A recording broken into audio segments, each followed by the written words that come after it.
Assembly సమావేశాలకు రావాలని కొంతమంది టీడీపీ నేతలు, వైసీపీ నేతలనైతే ఆదేశించారని చెప్పొచ్చు. అలాంటిది ఇప్పుడు చూసుకుంటే గనక జగన్మోహన్ రెడ్డి మినహా కొంతమంది వైసీపీ నేతలైతే అసెంబ్లీ సమావేశాలకు హాజరయ్యే ఛాన్స్ ఉందంటూ కూడా వార్తలైతే వినిపిస్తున్నాయి. మరి దీని గురించి విశ్లేషించుకోవడానికి మనతో పాటు senior journalist and doctor Durga Vadlamani గారు ఇప్పుడు మనతో ఉన్నారు. నమస్తే మేడం. నమస్తే అండి. మేడం, మరి అసెంబ్లీ సమావేశాలకు రావాలని టీడీపీ నేతలు, వైసీపీ నేతలనైతే ఆదేశించారని చెప్పొచ్చు. అలాంటిది ఇప్పుడు చూసుకుంటే గనక కొంతమంది వైసీపీ నేతలు, ఎమ్మెల్యేలు అసెంబ్లీ సమావేశాలకు వస్తున్నారంటూ వార్తలు వినిపిస్తున్నాయి. అంటే జగన్మోహన్ రెడ్డి మినహా కొంతమంది ఎమ్మెల్యేలు అసెంబ్లీ సమావేశాలకు హాజరయ్యే ఛాన్స్ ఉందంటూ కూడా చెప్తున్నారు. ఏ విధంగా చూడొచ్చు అంటారు? అంటే ఇప్పుడు జగన్మోహన్ రెడ్డి వెళ్ళలేడు. ఆయనే అన్నాడు కదా, నాకు ప్రతిపక్ష నేత హోదా ఇవ్వాలి మీరు, లేకపోతే రానన్నాడు. ఇప్పుడు కోర్టులో కేసు వేసాడు ఆయన, కాబట్టి ఆయన రాడు. అయితే మొన్న రఘురామకృష్ణరాజు గారు, తర్వాత అయ్యన్న పాత్రుడు గారు కూడా దీని మీద చాలా డిబేట్స్ పెడుతున్నారు. రాకపోతే ఒకవేళ అనర్హత వేటు వేయొచ్చా, జీతభత్యాలు కట్ చేయొచ్చా అని అదొకటి. తర్వాత ఇటీవల జగన్మోహన్ రెడ్డి గారు ప్రెస్ మీట్ పెట్టినప్పుడు ఒక నేషనల్ మీడియా నుంచి ఒక అతను అడిగాడు, మీరు ఇక్కడ గంటలు గంటలు మాట్లాడే బదులు ఇదేదో అసెంబ్లీకి వెళ్ళి మాట్లాడచ్చు కదా అంటే ఇబ్బంది పడ్డాడు ఆయన. ఇప్పుడు ఏంటంటే రెండు ప్రాబ్లమ్స్ ఆయనకి.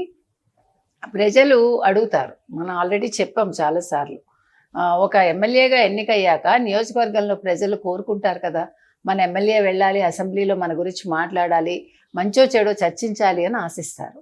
సో అది లేనప్పుడు ఖచ్చితంగా వాళ్ళకు కోపం వస్తుంది. అంతేకాకుండా ఇప్పుడు ఏ మొహం పెట్టుకుని వీళ్ళు నియోజకవర్గాలకు వెళ్తారు, ఇవన్నీ కూడా జగన్మోహన్ రెడ్డికి కూడా అర్థం అవుతున్నాయి. అయితే ఇప్పుడు 10 మంది ఎమ్మెల్యేలని అసెంబ్లీకి పంపిస్తాడా లేదా అనే దగ్గర ఆగింది. చంద్రశేఖర్ అనే అతను మాత్రం నేను వెళ్తాను, ఒకవేళ నాకు సమయం ఇస్తే అంటే ఎలాగా ఇస్తా అన్నారు కదా, అయ్యన్న పాత్రుడు ఇస్తా అన్నారు కదా, కాబట్టి వెళ్ళి మాట్లాడచ్చు. రెండోది, కొత్తగా ఎన్నికైన వాళ్ళు 6 ఉన్నారు, పాత వాళ్ళు 4 ఉన్నారు, మొత్తం 10 మంది. 10 మంది వెళ్తే కొత్త వాళ్ళు ఒకవేళ వాళ్ళు అంటే అసెంబ్లీలో వాళ్ళ మాటలు బాగుండి వాళ్ళకి మంచి గుర్తింపు వచ్చింది అనుకోండి, జగన్మోహన్ రెడ్డి భరించలేడు. అప్పుడు మళ్ళీ వాళ్ళని ఏదో ఒక వంకన వెనక్కి లాగేస్తాడు, అంటే వెళ్ళనివ్వడు. లేదు, ఇప్పుడు వాళ్ళు వెళ్తే కనుక అయితే వాళ్ళకి జీతభత్యాలు వస్తాయి, వాళ్ళకు ఒక పరువు నిలుస్తుంది, ప్లస్ ఎమ్మెల్యేగా వాళ్ళకు గుర్తింపు ఉంటుంది, మనం గతంలో చెప్పినట్టుగా ఇవన్నీ జరుగుతాయి. మరి జగన్మోహన్ రెడ్డి ఏం చేస్తాడు? లేకపోతే జగన్మోహన్ రెడ్డి ఒకవేళ వెళ్ళొద్దన్నా వీళ్ళు వెళ్ళిపోతారా? లేదు, జగన్మోహన్ రెడ్డి లోపాయకారిగా మీరు వెళ్ళండి, పైకి నేను మాత్రం వెళ్ళడం ఇష్టం లేదన్నట్టుగా ఉంటానంటాడా?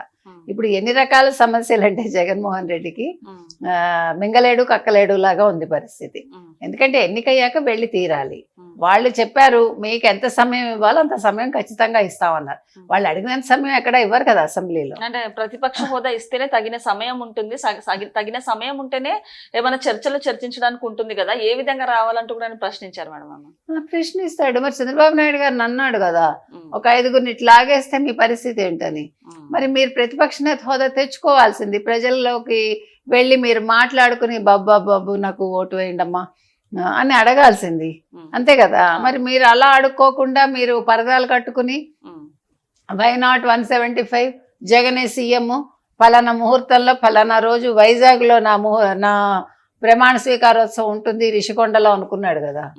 కానీ అహంకారాలు చూపిస్తే ప్రజలు ఎక్కడ ఉంచాలో అక్కడ ఉంచుతారు, 4 మొట్టికాయలు మట్టి.